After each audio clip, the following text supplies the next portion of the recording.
Okay, so this is lecture 15, touch 3 of 3, and we're going to continue going on with our occlusions. The next one we have a spinal cord transection, which is bilateral occlusion. When this means is that you have the spinal cord section, but instead of one side being occluded, like we'll see in a hemisection of Brown-Séquard syndrome, the entire spinal cord is occluded. What that ends up looking at or presenting is similar to this. You have occlusions everywhere below the area of the occlusion.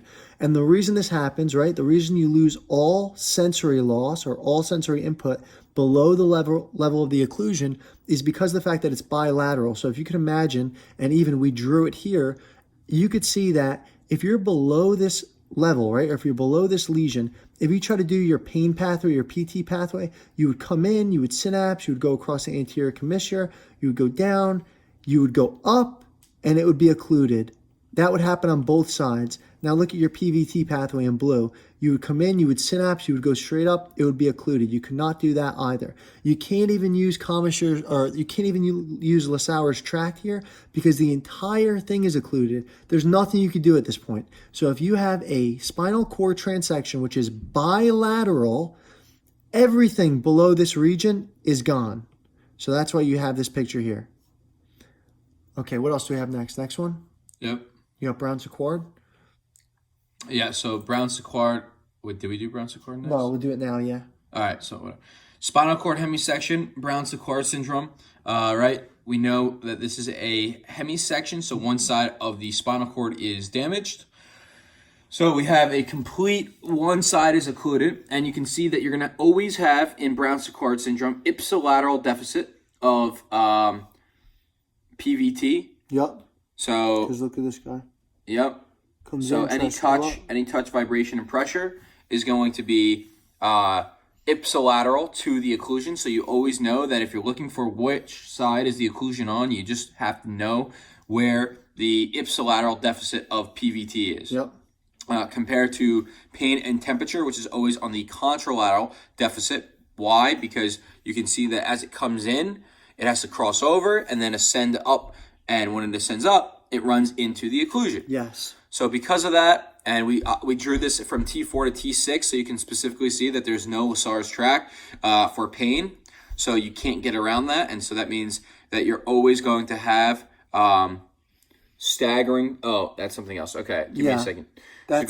Going back before we get to that, is just saying that you need to look, if you see Brown-Séquard syndrome, you need to look for ipsilateral, I'm blanking. What's PVT? PVT is your touch pathway. Touch pathway. So dorsal medial meniscus. So you look for that on the ipsilateral side and contralateral deficit of pain on the other side. Yeah, that's going to be our buzzer right there if we do see this. Then we could realistically, if you see that, we could just think about it in our head, we could literally draw the pathway out, figure it out, and say, okay, there's a hemilateral occlusion, and usually the occlusion, or it must be on the ipsilateral side of the touch pathway. This little side note down here is really just, that's exactly what it is. It's just a side note. It's to say that, say if we are at the level of T6 or if we're at a certain level, or if we're higher, it would be if we're higher, I believe, right? Yeah, if you're anywhere between T4 to yeah, T5. if you're in that T4, T5, hey, I can use Lasauer's tract region. Well, we know that with the PVT pathway, the blue pathway, you can't use Lasauer's tract. It's not applicable. However, it is applicable with the pain pathway. So you could actually do this pain pathway and get around this guy if we were at the level of T5. You'd be able to go up. However, once you get to T6, you can't do anything. That's why, hey, at T5, the pain is there, right? You could have your pain pathway. But at T5, you couldn't have your PVT pathway. That's why there's a little bit of a staggering there. That's all that's saying. This guy right here, this is central spinal cord lesion. This is a central spinal cord lesion. So here you have the red lesion, right? This is also known as syringomyelia. It's a bilateral, or rather you have bilateral pain and temperature deficit at the level of the lesion, right? That's super important that it's at the level of the lesion. compared to below the lesion. Yeah, in exactly. Spinal cord transection bilateral, which you see to the left. Yeah, and the touch is completely normal. Your PVT touch pathway is normal because you would come in on both sides. You would just synapse in the dorsal Horn. Yeah, or column. dorsal column. You would just ascend up, right? You could do that on both sides. Sure, touch is completely fine. However, when it comes to pain and temperature, you have to go across contralaterally. You can't go across contralaterally if there's a central spinal cord lesion. However, when you're below this level or above this level, but when you're below this level, you would come in, you would cross over contralaterally, and you would just ascend up normally on both sides. So that's why this is saying that it is specifically at the level of the lesion, right? And that's why you have this. Basically, you just have a localized band, right? A Within the localized dermatome. bilateral band, yeah, which presents as a dermatome region, right? Yeah, Yep. okay. And then these two here, we have nerve roots and we have peripheral roots. This is important to know the difference between the two, right? For the nerve root, we know that, hey, everything in here, we've been talking about the actual spinal cord for the most part. This is the medulla, this was the cortex, but this is the actual spinal column, right? Or this is the spinal root. However, or this is the spinal cord, yeah. Here's the dorsal root that gets affected. So in this case, the actual spinal cord is fine. You have things going up and down, tracks are going up and down. However, at this specific level, whatever this may be, say this was T4, T5, whatever you want to call it, the dorsal root, so everything coming in through this dorsal root, which would be your sensory system, your PVT system, your PT system, it's completely knocked out. In this affected dermatome, PVT and PT is knocked out. And what that leads to is it leads to a very specific localized region that is distributed in a dermatomal pattern, and everything else is fine because the spinal cord itself is not damaged.